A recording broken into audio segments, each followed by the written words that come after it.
पहले मैंने भी भाजपा को वोट दिया था, 2014 में दिया था, 2019 में भी अनफॉर्चुनेटली दिया था। धर्म हमारा अपना एक व्यक्तिगत मुद्दा हो सकता है, लेकिन राष्ट्रीय मुद्दा नहीं हो सकता। आपके पास मंगलसूत्र है? मेरा मंगलसूत्र कोई ऐसा विषय नहीं है जिसके बारे में कोई भी नेता या कोई भी दूसरा व्यक्ति बात कर। और हमारे जितने भी एक हमारी जो जागृत चेतना है उसमें राम है। अगर वो चेतना को इन सब छोटे छोटे मुद्दों में फंसा के हम बात करते हैं तो राम का अपमान इसमें है। मेरा राजनीतिक झुकाव किस तरफ है कि ये जो यूथ है ये परेशान ना हो, जो बच्चों के अंदर एक असुरक्षा की भावना आई है कि हम क्यों पढ़ें, तो वो नेचुरल सी बात है कि वो यूथ गलत कामों में डाइवर्ट हो जाएगा। राहुल गांधी के पर्चा दाखिले के 24 घंटे के बाद रायबरेली के लोगों के दिमाग में क्या चर्चा है, क्या होने वाला है? राहुल गांधी जीत जाएगा। जीत पक्की राहुल की। किस वजह से? अरे काम किया यहाँ सब, कोच दिया है, एम्स दिया, सब कुछ दिया यहाँ का। बीजेपी सरकार में कोई काम नहीं हुआ यहाँ, कोई काम नहीं हुआ। क्या वो तो कहते हैं हम इतना काम कर रहे हैं। नहीं, कुछ नहीं किया। राहुल जीत पक्की साहब। आप भी कुछ बोलेंगे? आप इधर रुक गए, इसका मतलब कुछ बोलेंगे? मैं चाहती हूँ, आप क्या पूछना चाहते हैं? मैं तो ये राहुल गांधी का पर्चा दाखिला हुआ यहाँ से, अब देश में सबकी चर्चा रायबरेली की चर्चा होना शुरू हो गई। एक महिला के तौर पर आप क्या सोचती हैं? एक रायबरेली की यहीं के है ना? हाँ, मैं रायबरेली में रहती हूँ और यहाँ से राहुल गांधी का आना एक अच्छा संकेत है, जो कि मुझे लगता है कि जो देश में इस समय एक्चुअल में समस्याएं चल रही हैं, जैसे बेरोजगारी, अशिक्षा और ये सब जो बच्चों के लिए जो पेपर लीक हो रहे हैं और बेरोजगारी, जो बच्चे इतना इंतज़ार कर रहे हैं नौकरियों का और बहुत परेशान है, एक्चुअल में यूथ बहुत परेशान है। तो उन सब के लिए घर में मैं देखती हूँ, मेरी मेड से लेके और जो भी काम वाले हैं उनको मैं देखती हूँ कि वो कितने परेशान है। जो जीवन की वास्तविक मूलभूत आवश्यकताएं उनके लिए जो ज़रूरी है, तो वो हमें धर्म और जाति और ये जो छोटी छोटी पॉलिटिक्स हैं, छोटी छोटी मुद्दे हैं, इन सब से हटके जो एक्चुअल में मुद्दे हैं, जो हमारे देश को वास्तव में प्रगति की तरफ लेके जाएंगे, जहाँ पे एक समानता, आर्थिक और सामाजिक तौर पे एक आर्थिक समानता की जो बात होनी चाहिए, उन मुद्दों के लिए जो मुझे पहले मैंने भी भाजपा को वोट दिया था, 2014 में दिया था, 2019 में भी अनफॉर्चुनेटली दिया था। सोनिया जी के लड़ने के बावजूद आपने दिया? हाँ जी, मैंने इसलिए दिया था कि मुझे एक पता नहीं क्यों एक आशा थी बदलाव की, लेकिन वो मुझे इतना होपलेस कि समटाइम्स आप विश्वास नहीं करेंगे कि मैं, क्योंकि मुझे अच्छा लगता है रिक्शे वालों से बात करना या फिर जो भी सब्जी वाले हैं या काम करने वाले लोग हैं जो मेरे घर में जो मुझसे जुड़े हैं, जो मेरे आसपास हैं, तो मैं देखती हूँ कि वास्तव में वो लोग कितने दैनिक जीवन में कितने परेशान हैं और कितनी छोटी छोटी चीज़ों से वो लोग जूझ रहे हैं। तो मुझे एक पढ़े लिखे व्यक्ति होने के उस पे मापदंड में ये समझ में आता है कि बदलाव और एक ऐसी चीज़ों पे बात करना जो वास्तव में बहुत ज़रूरी है देश के लिए और जो देश को आगे की तरफ, प्रगति की तरफ लेकर जाने वाली है। मैडम, आपका नाम क्या? शिखा। शिखा जी, मैं यहाँ मुझे कुछ ग्रामीण महिलाएं दिखी थी, वो आ रही थी, तो मैंने सोचा कि वो कहाँ है, वो चकबंदी के लिए अपने गाँव के लिए परेशान थी। फिर मैं इधर गया, तब तक आप नहीं थी। मैं लौट के आया, देखा आप खड़ी हैं। मैं एक्चुअली लौट के आई, मैंने देखा कि आप माइक लिए। मैं अपनी आवाज़ को बताना चाहती हूँ कि वास्तव में अभी भी आपको जागने की ज़रूरत है, क्योंकि समय निकलता जा रहा है और ये जो ये लड़के घूम रहे हैं डिग्रीज लेके, क्योंकि मेरा जो बैकग्राउंड है वो एजुकेटेड है, मेरे फैमिली पूरी एजुकेटेड है, तो मैं सोचती हूँ कि जो एजुकेशन है उसके अलावा और हम इससे ज़्यादा होप नहीं रख सकते। धर्म हमारा अपना एक व्यक्तिगत मुद्दा हो सकता है, लेकिन राष्ट्रीय मुद्दा नहीं हो सकता। धर्म या जातियां हमारा व्यक्तिगत और हमारा सामाजिक मुद्दा हो सकता है, लेकिन राष्ट्रीय मुद्दा नहीं हो सकता। राष्ट्रीय मुद्दों पे जब हमें बात करनी होगी तो हमें शिक्षा के द्वारा, और जो ये हमारा यूथ है जिसके अंदर सबसे ज़्यादा कैपेसिटीज़ है, जिसको एक डायरेक्शन देने की ज़रूरत है, सही डायरेक्शन, जो हमारे राष्ट्र निर्माण की जो लोग बात करते हैं, तो एक्चुअल में राष्ट्र निर्माण हमारा शिक्षा और समानता से ही होगा। तो मैं ये कह रहा था शिखा जी, आप वहाँ से लौट के आई, रायबरेली अपेक्षा के छोटे शहरों में, यूपी के छोटे शहरों में, देश में तो है ही, छोटे शहरों में माना जाता है ये एक अच्छा बदलाव है।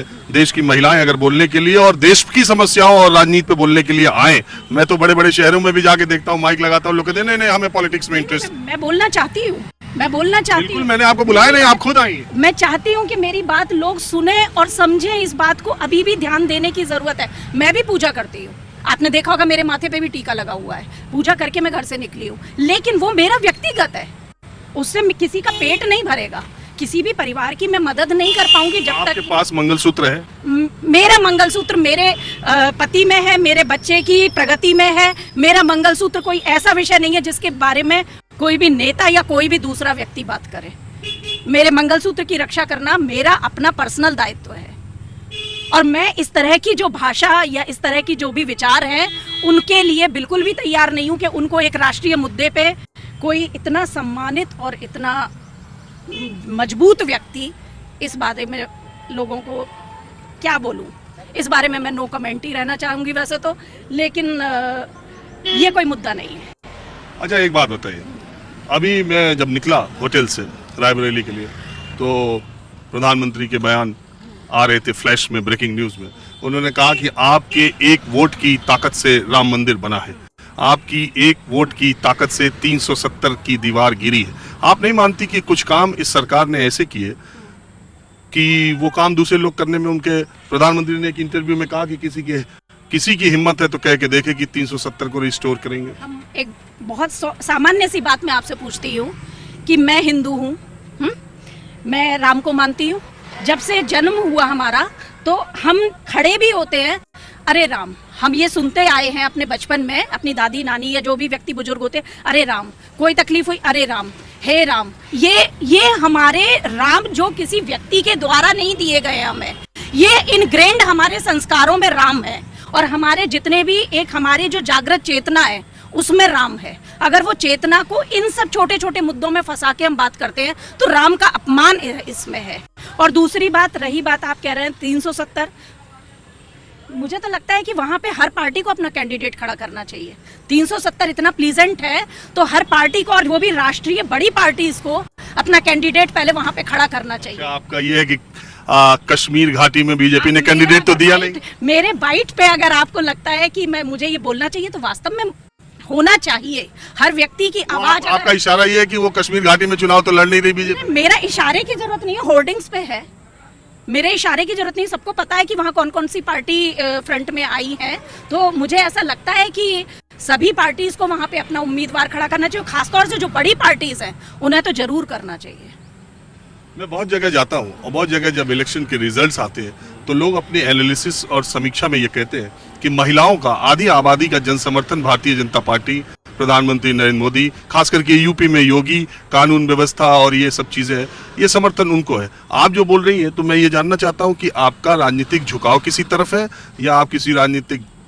मेरा राजनीतिक झुकाव किसी तरफ नहीं है। मेरा राजनीतिक झुकाव इस तरफ है कि ये जो यूथ है ये परेशान ना हो। पेपर लीक होने की समस्याएं, जो इस तरह की छोटी छोटी समस्याएं जिनसे कि हम 2-4 एक्चुअल में होते हैं, जिनसे कि हम राम मंदिर जाएंगे, 1 बार जाएंगे, 2 बार जाएंगे, हो सकता है साल में 3-4 बार चले जाएं। अगर मेरे पॉकेट में पैसा है तो हो सकता है हम 3-4 बार चले जाएं।